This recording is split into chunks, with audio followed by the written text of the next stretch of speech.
Specialios konstrukcijos nešančias sijas iš medžio ir metalo sudaro 2 masyvaus arba klijuoto medžio tašai ir juos presavimo būdu sujungiantis specialios cinkuotos ir dažytos skardos juosta tiltelis. Naudojami džiovintos ir obliuotos, apdirbtos antiseptikais spygliuočių medienos masyvo arba klijuoto medžio tašai. Reikiamas jos ilgis gaunamas tašus jungiant dyginių klijavimu ir gali siekti net iki 20 metrų. Tokios medžio ir metalo sijos naudojamos tiek ūkiniuose, pramoniniuose, tiek ir gyvenamuosiuose pastatuose. Esame Kauno senamiesty, kur yra suprojektuotas gyvenamas pastatas su sporto sale priedo ir kur panaudotos yra sijos, tiek yra perdangai, tiek yra stogo konstrukcijai ir perdengta sporto salė, kurios yra tarpatrimis, kaip matot, yra 12 metrų.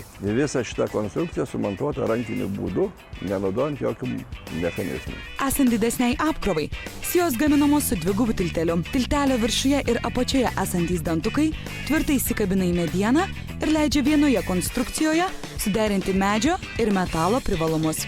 Vienas svarbiausių tų privalumų – nedidelis medžio ir metalo sijų svoris, suteikiantis galimybę konstrukciją surinkti ir montavimo darbus atlikti, nenaudojant specialių automatizuotų kėlimo mašinų. Jos ypatingos tuom, kad jos yra lengvos, pirmas dalykas yra, atlaiko didelį krūvį ir praktiškai palyginus su kitom medinėm konstrukcijom yra 2 kartus pigesnės. Kaip pasakojo specialios konstrukcijos sijų ekspertai, namo perdengimui pasirinkus šį sprendimą išsprendžiama vibracijos problema. Jų privalumas yra, kada tarpatrimis yra didesnis, kai 6 metrai, tai palyginus su medinėm, kur daro kartais žmonės iš medinių balkių, pjautų rąstų, tai mediena turi įlinkį, jos vis tiek yra vibruoja, o šios sijos jos yra standžios ir, pavyzdžiui, čia yra jokios nėra vibracijos.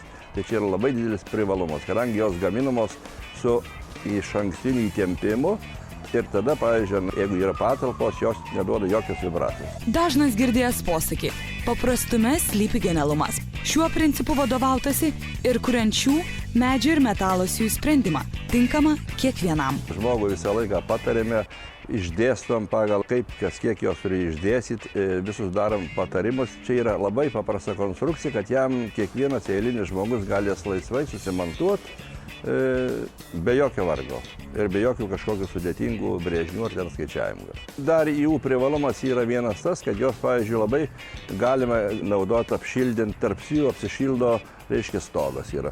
Iš karto prie bruselių galima pakalt lubas, o vidury sudedam vatą ir eina stoginė skarda. Visa konstrukcija malonu.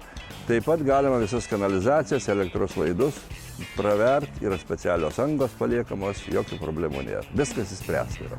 Šiuo metu tokios specialios konstrukcijos sijos itin populiarios ir vykdant senų pastatų rekonstrukciją.